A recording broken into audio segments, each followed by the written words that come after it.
objective.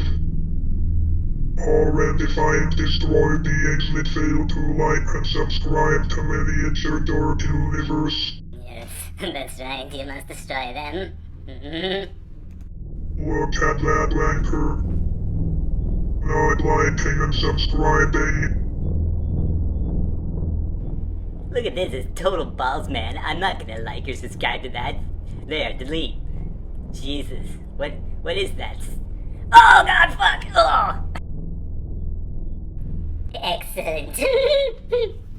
Okay, let's get into it. For this, I took the tracks and some of the details from the Flames of War KV kit and married them with the Zvezda KV kits. I wanted early war variants. So they have two models of the KV1 and a KV2. And I used some evergreen plastic to make some of my own pieces. And I think they came out pretty nice. So I'll show you how we did the steps.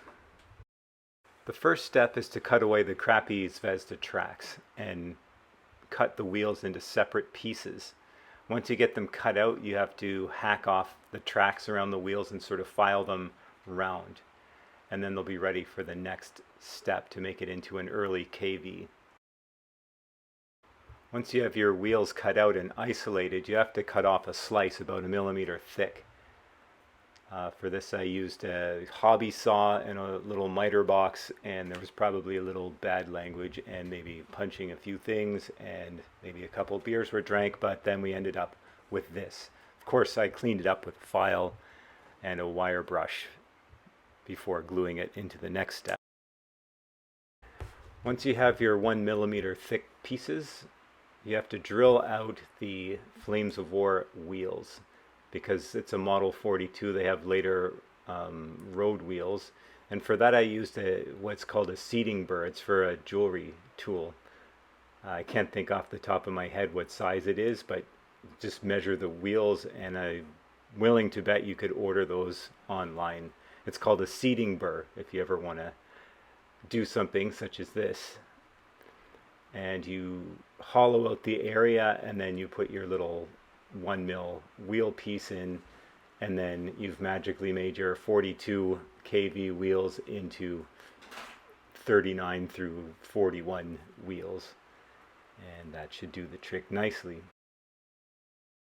And here's what you end up with when your wheel pieces are glued in. So the earlier KV had more bolts in the drive sprocket.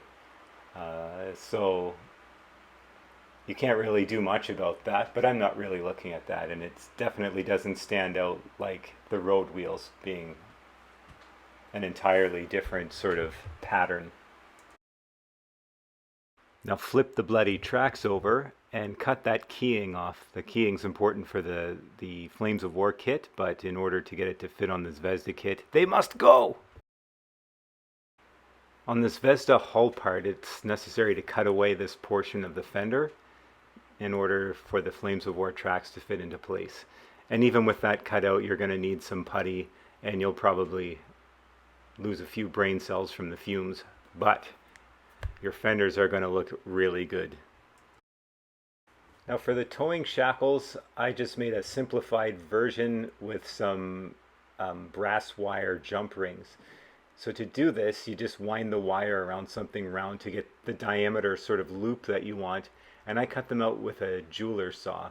I'm not going to go into details exactly now how to use the jeweler saw, because that's going to be a whole other video, but I'm sure there's a lot of tutorials on YouTube. I haven't looked, but I'm guessing that there probably are.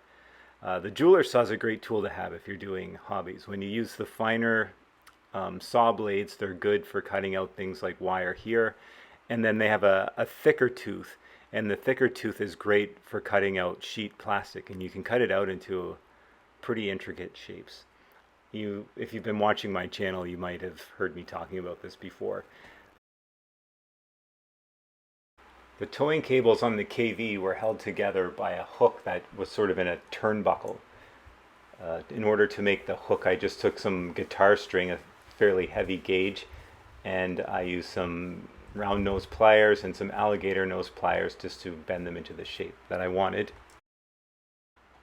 So the towing shackles I glued into place. I made the, I don't know what the shackle is held in, the little eye ring thing.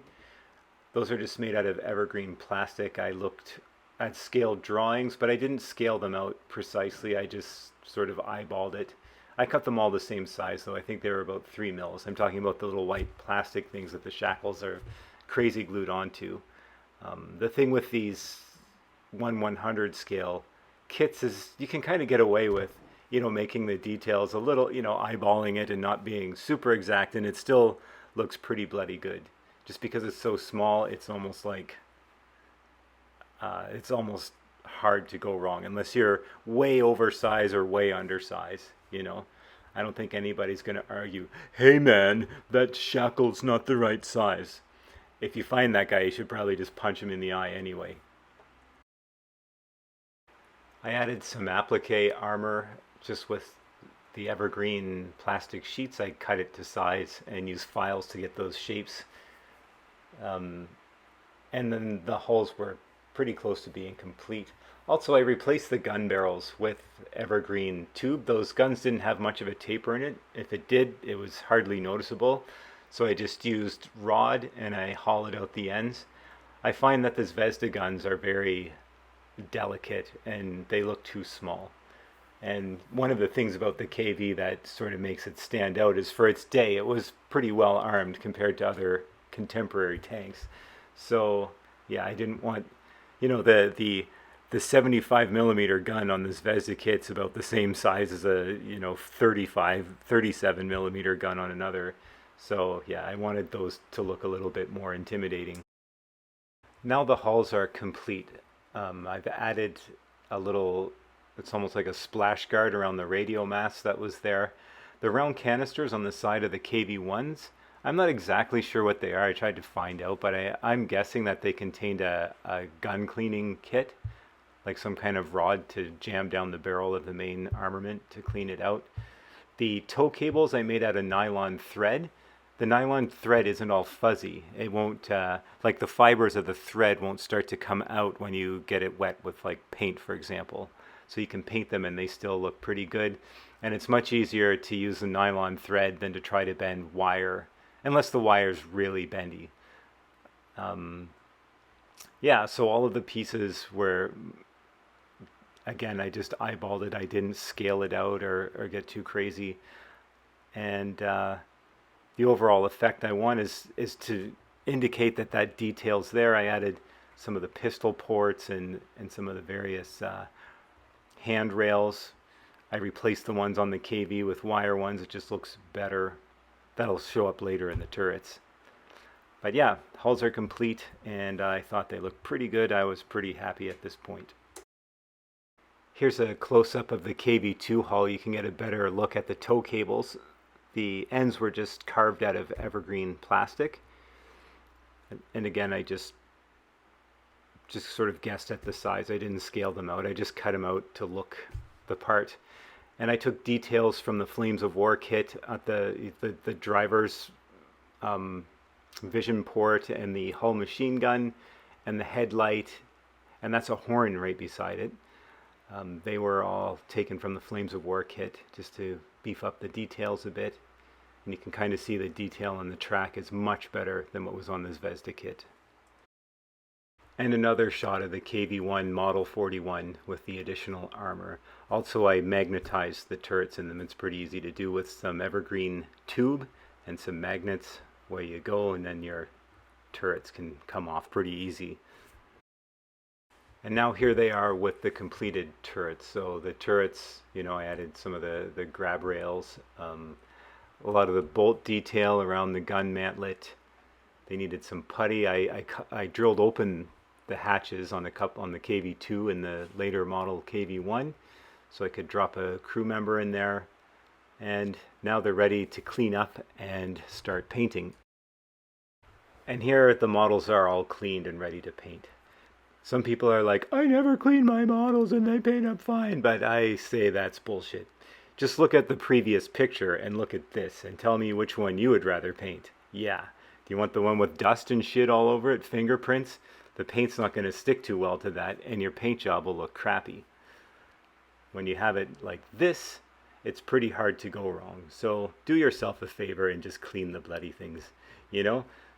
It's not going to take that long. I clean them the night before I paint them. By the next day, they're bone dry, ready to go. And I swear to you, your paint job is going to be a million times better. Clean your freaking models. Then I broke out the Vallejo black primer. I thinned it down with a bit of the Vallejo airbrush thinner for my airbrush. I don't usually do a black primer coat, but I did want to try a painting technique with the sort of pre-shading kind of thing. I didn't go with the white or whatever. I just regulated my base coat so that there was a bit of shading. And I left it really subtle, but I'd have to say in the end I did like the effect, how it turned out. I also sometimes will use primer if there's metal parts and resin. There wasn't a lot of metal or resin on this though. This was purely just a painting sort of exercise to see how it would turn out. And yeah, so you give her a good coat of black primer and then let it dry for quite some time.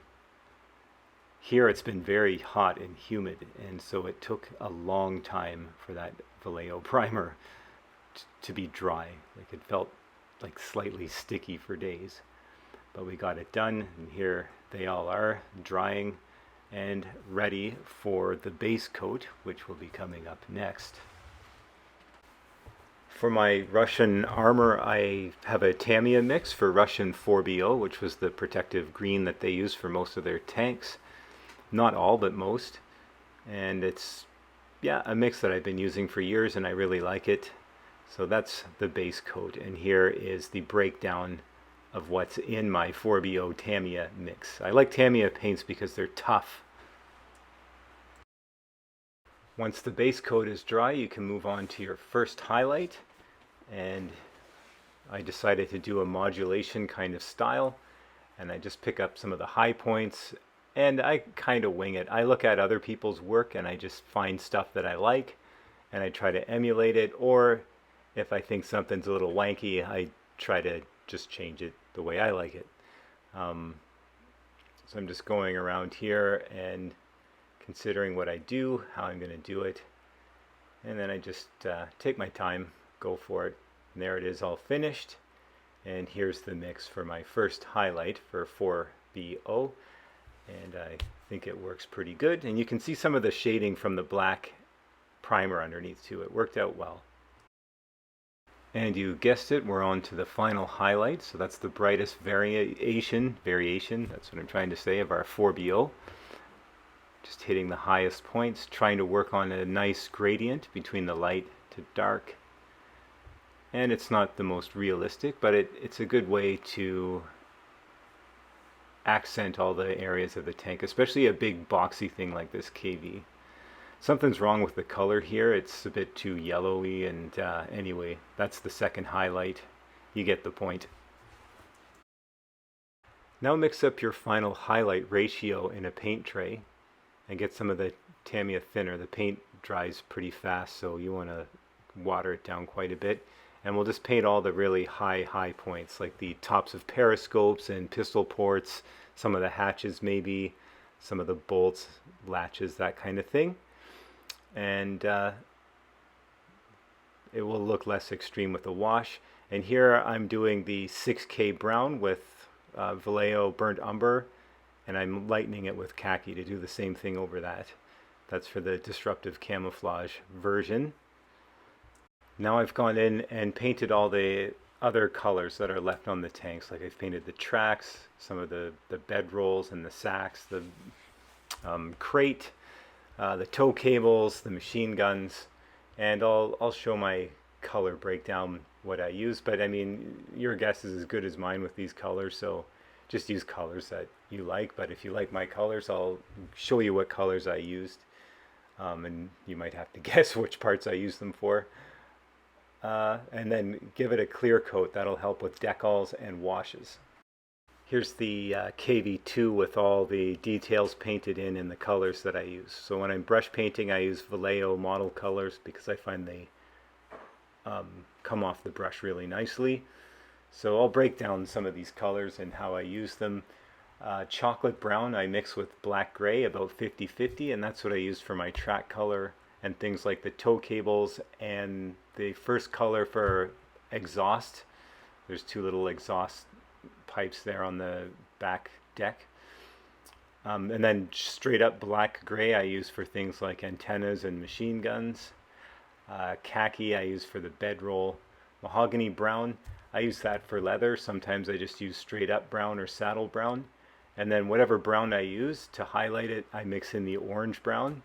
I find that makes a good leather look. The US Field Drab I used for the sack that's on one of the KV1. And same with the old wood, it's a box on one of the other KV ones. And I just add a lighter color to highlight. I think in both cases I used buff. So yeah, once you've got your colors down, then you give it a spray coat with the Tamiya clear, and in this picture the KV2 has the clear coat on it, ready for decals and then washes. And here's the tank crews. I'm not going to get into flesh tones and what have you, but the uniforms I used a mix of the Vallejo Luftwaffe uniform mixed with some flat blue, and I think it's about a 3-to-1 ratio, and then I lightened it up in 2 steps with light gray. And then the tank helmet is just like black highlighted with black gray and neutral gray or something like that. And flesh tone, whatever flesh tone you like, you can use that. And the leather is much like the straps on the tarp roll on the tank. I think it's brown and highlighted with orange brown. Now we get into decals and washes. Here I've put, we're going to use this ammo acrylic wash again, and we've put the decals on, and we set them with my favorite decal setting solution, Solvaset. Makes them set nicely, and then I gave them another brush coat of the Tamiya clear over top. That really seals them in, and after that you shouldn't have any raised area of the decal or something interfering with your paint. So we use this acrylic wash. I often use oils, but hey, I'm using acrylic this time. And this time I'm going to try using Artist Flow Aid to see if that makes the washes get better capillary action. I'd like to use acrylic instead of oil, but so far oil wins for me. So you mix down the flow improver with water, and it's quite a bit. I just put it in a spray bottle here, and I'm going to try this shit out. And then we spray our flow improver and spread it around a bit with the brush if it's a bit too wet, and here we go with the acrylic wash, and it looks like it does improve the capillary action. It's staying off the raised areas, and it's going into the recesses pretty nicely. So it's still not the dream that oil washes is, but it is a little nicer, and it's kind of nice not to be using toxic chemicals all the time. But unfortunately I still stand by oil wash being like the best outcome. But you can still get a good wash with this. And yeah, I want to avoid the fumes, so here I am using this acrylic wash. But yeah, I do think the flow improver was a good buy. It's probably like $10 for that bottle, and you put like a drop in for every, I think it's a 1-to-20 ratio or something, so you can't really go wrong. Yeah, it seems to be doing a good job so far. Here's the models all done with the wash, so now they're ready for a coat of the AK Ultra Matte varnish, which I love because it goes dead matte. And then we move on to our final steps. We're getting close to the end, which is awesome. So now I tried out using Artist acrylics and acrylic retardant, which makes the acrylic dry slower. And I mixed it very thin with water, and I use this for making streaks and little rust streaks and whatever. I was trying to find something a little more subtle. I find the washes that I use, those acrylic washes, seem to almost have like a kind of pigment powder in them. And yeah, I don't know, I wanted something that would go on a little smooth. I like to be very subtle with weathering, I find sometimes weathering can kind of make a really good paint job kind of ruin it a little, I think. Uh, yeah, so I try to find a balance between weathering and painting. My ultimate goal is just to have a lot of contrast and show a lot of the detail, and so for me weathering is just another means to do that, and if it starts hiding stuff then I'm not interested in it. So here I've made the consistency that I want, and I'll use that in place of the wash for streaks. I'm adding lots of water, and then I just went to town with the tanks, and it turned out well. So you'll see in pictures, I didn't show a lot of pictures. Like, I'm sure you can imagine a balding middle-aged guy painting what that looks like. That's what's going to happen here. Oh, look, I'm making streaks. So let's continue on. And here they are finished, all weathered and painted with the matte coat. The final step is I'm going to use a B pencil lead and a mechanical pencil just to highlight some of the metal parts on the tracks, and you know, the guide teeth on the drive sprocket, any metal areas, even where I did a little bit of chipping. And yeah, I'm going very minimal on chipping now. When I'm looking at pictures of actual tanks, to me it's like the paint gets worn more than it chips, and wearing just looks like the edges get a little darker. You don't see the chipping that people are putting on their models.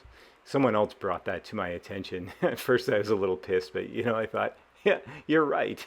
It's overkill. It looks a little bit, it's sort of like a style people adopted without maybe really considering how realistic it is. Not that you're going for real though. I mean, it does look kind of cool.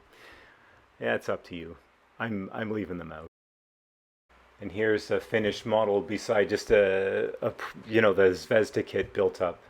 I added a different gun on that Zvezda kit. That was before they came out with the Model 41. I wanted to make my own, but you can see here how much nicer the tracks look than what the Zvezda have. And I've added a lot of the turret details that weren't there. I use stretch sprue to do my weld seams. I just use a lot of glue and then put the texture in with the knife, that kind of stuff. That's basically it.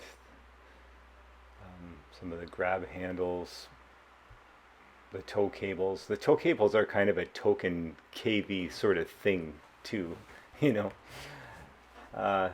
Yeah, so that's how that turned out.